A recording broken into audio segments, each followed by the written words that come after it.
मी आता मॅट्रिकला होतो. नवा नवा तरुण होत चाललो होतो. माझ्या मनात हजारो इच्छा जन्म घेत होत्या. काही स्वप्न होती जी मी एका राजकुमारीसाठी पाहू लागलो होतो. आता मी 20 वर्षाचा होतो. मॅट्रिक झाल्यावर मी घरीच राहत होतो. कोणतीही काम करत नव्हतो. वडिलांची इच्छा होती की मी शिकून इंजिनियर व्हावे, पण मला अजून जास्त शिकायचं नव्हतं. मी वडिलांना सांगितले होते, बाबा मला शिकायचं नाही, त्यापेक्षा तुम्ही मला काही काम शिकू द्या. पण माझ्या वडिलांनी मला खडसावले आणि रागात म्हणू लागले, कान उघडू नये, तुला इंजिनियर व्हायचे आहे, हे माझे स्वप्न आहे. मी चूप झालो. जवानीचे दिवस होते. व्हिडिओमध्ये एखाद्या हिरोईनला नाचताना पाहून माझे हृदय धडधडायला लागायचे. एका दिवशी वस्तीतल्या एका मुलीला, जी माझ्या वयाची होती, तिला पाहून माझ्या आतील प्रेमाचा, माझ्या इच्छांचा आणि माझ्या प्रेमाचा सुगंध येत होता. किती वेळा तिच्या डोळ्यात बघून मला माझ्या प्रेमाची जाणीव तिला करून देण्याचा प्रयत्न केला, पण प्रत्येक वेळी ती माझ्याकडे दुर्लक्ष करून निघून जायची. एवढंच सांगायचं की ती मला खूप आवडू लागली होती. तर दुसरीकडे माझ्या वडिलांची इच्छा होती की मी शिकून एक यशस्वी माणूस व्हावं, आणि इकडे मी त्या मुलीच्या प्रेमात वेडा झालो होतो. तिच्या घराच्या दारापासून थोडं दूर मी तासन तास उभा राहायचो. तिच्या सतत दुर्लक्ष केल्यामुळे माझं मन तळमळू लागलं. खूप वेळा बोलण्याचा प्रयत्न पण केला. एक वेळेस संधी पाहून मी तिला माझ्या मनातली गोष्ट पण सांगितली, पण ती काही उत्तर न देता तिथून निघून गेली. एके दिवशी ती रस्त्यावरून जात होती. मी तिचा हात धरला तर ती घाबरली. तिला ओरडायचे होते, पण मी तिला प्रेमाने सांगितले, माझ्या प्रेमाला तू का नाही समजत? मी तुला किती वेळा सांगितलंय की मी तुझ्यावर खूप प्रेम करतो. मग ती म्हणू लागली, बघ माझा हात सोड. ती रागात म्हणाली. तर मी तिचा हात सोडला. ती कदाचित घाबरली होती. ती पळत तिच्या घरी गेली. मला वाटलं हे पहिल्यांदाच घडतंय म्हणून असंच होत असेल. ती हळूहळू मान्य करेल. पण त्या मुलीने घरी जाऊन तिच्या आईला सांगितलं. रात्री त्या मुलीचे वडील आमच्या घरी आले आणि त्यांनी माझ्या वडिलांना सगळं सांगितलं आणि रागाने म्हणू लागले, पुन्हा अशी चूक झाली तर खूप वाईट होईल. आणि हो, तुमच्या मुलाचं लवकर लग्न करा, जवान झाला आहे. आज माझ्या मुलीचा हात पकडला, उद्या काय माहित काय करणार. बाबा रागाने ओरडले. बाबांनी त्या दिवशी पहिल्यांदा माझ्यावर हात उचलला. एवढं मारलं की माझ्या अंगभर निशाणा झाल्या. मला माझ्या वडिलांना सांगायचे होते की मला आता शिकायचं नाही, मला काही काम शिकून लवकर लग्न करायचं आहे. पण बाबा म्हणायचे, तू इंजिनियर हो, मग तुझे लग्न होऊन जाईल. मी जवान होतो. माझ्या अंदर पण भावना होत्या. मला काही इच्छा होत्या. रोज माझी वासना वाढतच गेली. प्रत्येक मुलीला पाहून माहीत नाही काय काय विचार करायचो. मी स्वतःवर नियंत्रण ठेवण्याचा खूप प्रयत्न केला, पण मला स्वतःवर नियंत्रण ठेवणे अशक्य होते. आमच्या घरामागून नेहमी एक काकू तिची मुलगी कांचन सोबत आमच्या घरी यायची. ती माझ्या वयाची होती आणि खूप सुंदर होती. तिच्याकडे बघायचो तर नजरच हटत नव्हती. खूपच गोड गोड बोलायची. एक दिवस मी आईला म्हटले, त्या काकूच्या मुलीशी माझं लग्न करून द्या. पण आई म्हणू लागली की तुला लाज नाही वाटत असे फालतू बोलताना? लग्न करायचे असेल तर आधी शिकून घे, तुझ्या पायावर उभा राहा, मग आम्ही तुझे लग्न करू. तू काही कमावत नाही आणि लग्नाबद्दल बोलतो. मी कशाला कोणाच्या मुलीचे आयुष्य उद्ध्वस्त करू? मी आईला सांगितले, आई मी काही पैसे साठवले आहेत आणि माझा एक मित्र आहे, त्याचे भाड्याचे दुकान विकून बाहेर जात आहे. दुकान पण चांगली चालते. मी त्याच्यासोबत बोललो, तो मला कमी किमतीत दुकान द्यायला तयार आहे आणि बाकीचे पैसे हळूहळू मी देऊन देईल. आई, जर तू बाबांना सांगून माझं लग्न कांचन सोबत करणार तर मी आजच माझ्या मित्राशी बोलून ते दुकान घेतो आणि माझी खूप कमाई होऊ लागेल आणि मी सोबतच अभ्यास पण करत राहीन. आई रागावत म्हणाली, आम्हाला तुला इंजिनियर बनवायचं आहे आणि तू दुकान चालवणार? आणि तसं पण लग्नानंतर कुठे अभ्यास होतो? माणूस बायकोच्या नादी लागून जातो. आता जा, निघ इथून, काहीतरी वाच, अभ्यास कर. मी माझ्या पालकांना अनेक प्रकारे समजावण्याचा प्रयत्न केला, परंतु ते माझं ऐकायला तयारच नव्हते. आता मला स्वतःवर ताबा ठेवता येत नव्हता. त्या दिवसात माझी एका मुलीशी मैत्री झाली. तसं म्हणसाल तर ती एक घाणेरडी बाई होती. तारुण्याचे दिवस होते. मी तिच्याशी रात्रभर फोनवर प्रेमाच्या गोष्टी करू लागलो. तिच्यासाठी शॉपिंग करायचो, तिला गिफ्ट द्यायचो. वडिलांपासून लपून मी माझ्या प्रेमाची एक वेगळीच दुनिया तयार केली होती. मी तिच्याशी शारीरिक संबंधी बनवले होते. मला असे पाप करायचे नव्हते, पण मी खूप मजबूर होतो. वयाच्या 22व्या वर्षी माणसाला जोडीदाराची गरज असते, हे खरे आहे. हे कोणीही नाकारू शकत नाही. मी त्या मुलीसोबत 2 वर्ष रिलेशनशिपमध्ये होतो. त्यानंतर इतर अनेक मुलींशी मैत्री केली. मी स्वतः पण हे पाप करायचो आणि दुसऱ्यांना पण हे पाप करण्याची संधी द्यायचो. आणि सोबतच मी माझ्या अभ्यासातही पूर्ण लक्ष द्यायचो. वेळ निघून गेला आणि मी या दलदलीत खूप अडकलो. काही वर्षांनी मला खूप अशक्त वाटू लागले. मला या पापातून बाहेर पडायचे होते. माझ्या आई वडिलांना तर मला यशस्वी माणूस म्हणून पाहायचे होते. बरं, नंतर मी इंजिनियर पण झालो. एक दिवस मी माझ्या वडिलांना म्हणालो, बाबा, तुमची इच्छा होती की मी इंजिनियर व्हावे आणि मी झालो. आता तर तुम्ही माझे लग्न करून द्या.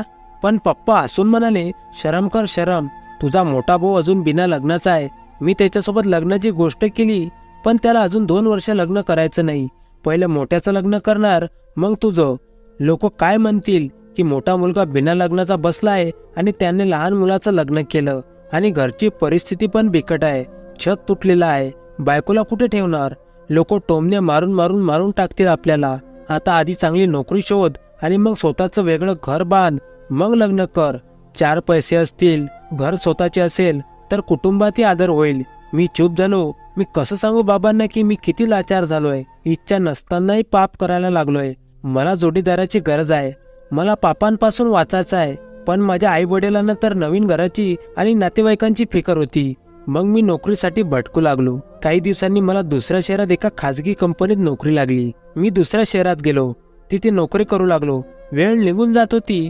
मी वेश्यालयात जाऊ लागलो. एखाद्या मजबूर बाईपासून माझी हवस मिटवत होतो. मला हे नको होते, पण मला पाप करण्याची नशा चढली होती. माझ्या सर्व भावना, माझे सर्व प्रेम, माझ्या सर्व इच्छा हळूहळू धुरासारख्या उडू लागल्या. मी हेच विचार करायचो की काय माहीत माझं लग्न कधी होणार, माझी बायको होईल, मला मुलं होतील आणि मी त्यांच्यासोबत चांगलं आयुष्य कधी घालवणार. माझ्या प्रत्येक इच्छा धुळीत जाऊ लागल्या. एकटेपणा आणि जबाबदाऱ्यांनी माझं मूड पेटवून ठेवलं. मी उदास झालो. आता मी दुनियादारी समजू लागलो होतो. 10 वर्ष निघून गेले. मी 32 वर्षाचा झालो होतो. घर झालं होतं. मला चांगली नोकरी देखील मिळाली. आता मी खूप कमवू लागलो. माझ्या डोक्यावरचे काही केस पांढरे झाले होते. मी घरी आलो. बाबा म्हणू लागले, तुझ्या भावाने पण घर बांधले आहे. मी तुम्हा दोघांसाठी मुली शोधल्या. खूप सुंदर आहेत. त्या शिकलेल्या आहेत, सुसंस्कृत आहेत. मी तुम्हा दोघांचे एकत्र लग्न करेल. तुम्ही दोघे खूप आनंदी राहणार. पण खरं सांगायचं तर आता माझं मन बदललेलं होतं. आता मला लग्नासारख्या नावाचा तिरस्कार वाटू लागला होता. इच्छा नसताना मी लग्नाच्या बंधनात अडकलो. मी माझ्या वडिलांकडे बघत होतो. आता काय उपयोग बाबा? आता मला ती भावना नाही ती इच्छा. आता मी हा प्रवास सुद्धा पूर्ण करू शकणार नाही. रात्र झाली. ती मुलगी नवरी बनून माझ्या समोर बसली होती. पण मला आता अजिबात आनंद राहिला नाही. मी जाऊन तिच्याजवळ बसलो. तिने माझ्यासोबत खूप स्वप्न पाहिली होती. मी 10 वर्ष बाजारू महिलांसोबत नाते बनवून ठेवले होते. कधी कोणा मुलीला गर्लफ्रेंड बनवून, तर कधी कोट्यातल्या मुलीसोबत. मी माझं प्रेम, माझ्या भावना, माझ्या इच्छा सगळं काही मातीत मिसळून टाकलं होतं. मी तिच्याशी कोणत्याच प्रेमाविषयी गोष्टी केल्या नाहीत. तिने मला काही विचारलं तर मी तिला कोणतंच बरोबर उत्तर देत नसो. थोड्या वेळाने मी तिला म्हणालो, मी थकलो आहे, मला झोपायचं आहे. मी वळलो आणि झोपी गेलो. ती रात्रभर जागी राहिली. तिला माझ्याशी खूप काही बोलायचे होते. काही मनातल्या गोष्टी सांगायच्या होत्या. पण माझे हृदय आता दगड बनले होते. आता माझ्यात त्या भावना उरल्या नव्हत्या. दिवस जाऊ लागले. आता घर पक्के झाले होते. माझ्याकडे एसी असलेली खोली होती. महिन्याला लाखो रुपये कमवणारी नोकरी पण होती. पण माझे ते आयुष्य संपले होते जे मला हवे होते. माझी पत्नी माझी खूप काळजी घेत होती. प्रत्येक क्षण तिला माझ्यासोबत घालवायचा होता. पण मला तिची प्रत्येक कृती फसवी वाटायची. तिच्या प्रत्येक कामात मी कमी काढायचो. जणू ते मला ओझं वाटू लागली होती. पण ते माझ्यात चांगला जोडीदार शोधायचा प्रयत्न करत होती. तिला माझ्या हृदयातील प्रेमाची धडधड ऐकायची होती. तिला माझ्या छातीला स्पर्श करायचा होता. तिला माझा हात धरून जगभर फिरायचे होते. पण आता मी संपलो होतो. मी नेहमी गोंधळून जायचो. जेव्हा जेव्हा माझी पत्नी तयार होऊन म्हणायची, आज आपण कुठेतरी बाहेर फिरायला जाऊ, तर मी कुठल्या ना कुठल्या बहाण्याने ते टाळायचो. आजही मला तिच्यापेक्षा बाजारू बायकांमध्ये जास्त रस होता. ती रडत माझ्याकडे प्रेमाची भीक मागायची. रडत विचारायची, असं कोणतं कारण आहे, तुम्हाला का माझ्यात इंटरेस्ट नाही? ती मला विचारायची, तुम्हाला मी आवडत नाही का? तुम्ही माझ्यापासून एवढ्या लांब का राहता? मी पण काय करू शकणार होतो? 10 वर्षापूर्वी जेव्हा मी माझ्या आई वडिलांना यासाठीच भीक मागत राहिलो, तेव्हा त्यांनी मला इंजिनियर बनवायला आणि चांगलं घर, नातेवाईकांमुळे मला एकटं सोडलं. 10 वर्षापूर्वी ह्या सगळ्या इच्छा एक एक करून मी हरवत गेलो. मी रात्रंदिवस त्रास सहन करत राहिलो, तडफडत राहिलो. आज जेव्हा वेळ निघून गेला, तर मग मी प्रेमाने भरलेला प्रवास कसा पूर्ण करू? परत तीच भावना कशी परत आणू? आता प्रत्येक गोष्ट मला खोटी वाटते. सगळं खोटं वाटते. बायकोचं प्रेम, तिची काळजी घेणं, मला प्रेमाने बोलावणं, मला जेवण करायला बोलावणं, प्रत्येक कृती मला फसवणूक वाटू लागली आहे. आता मी खडूस माणूस झालो होतो. आता मी संपलो होतो. मी माझ्या पत्नीशी प्रत्येक गोष्टीवर भांडू लागलो. तिला हे जेवढे नाते जपायचे होते मी तेवढा तिचा अपमान करायचो. एका रात्री ती माझ्याकडे आली. मी झोपलो होतो. तिने माझे पाय धरले. ती माझ्यासमोर हात जोडून रडायला लागली. ती म्हणाली, मी काय गुन्हा केला, मी काय चूक केली, मी काय करू जेणेकरून तुम्हाला मी आवडेल. मी सुशिक्षित आहे, मी विश्वासू आहे. सांगा ना मला माझ्यात काय कमी आहे की तुम्ही मला खूप वेदना देता. लग्नाला 1 वर्ष झाले आहे. तुम्ही माझ्याशी प्रेमाबद्दल कधीच बोलले नाही. तुम्ही माझ्याशी असे का करताय. तिने मला शपथ द्यायला सुरुवात केली. पण तिचे रडणे सुद्धा मला विश्वासघात वाटू लागला होता.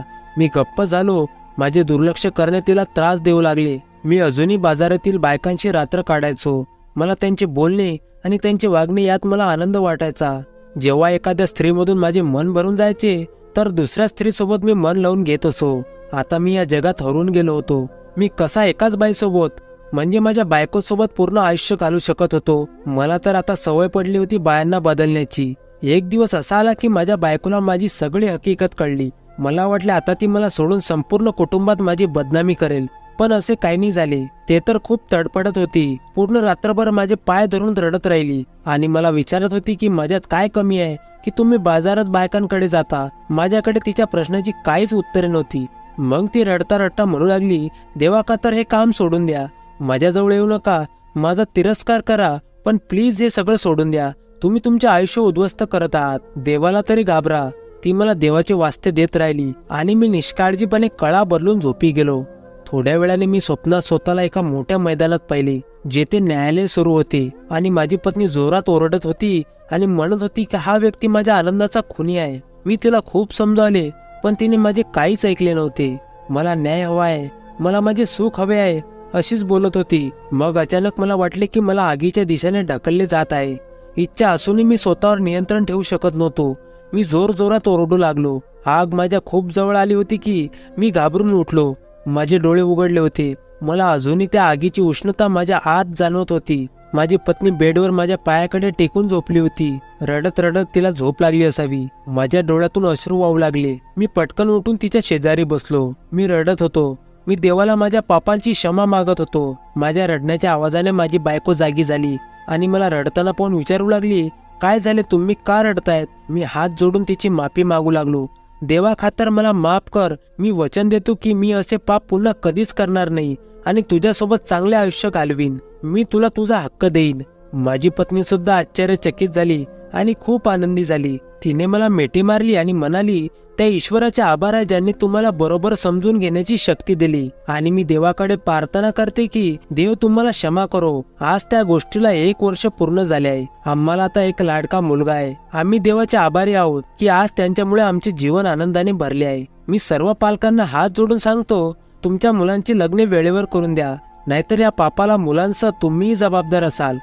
देवासाठी मी केलेल्या या पापापासून तुमच्या मुलांना वाचवा. माझ्या आई वडिलांनी केलेली चूक पुन्हा करू नका.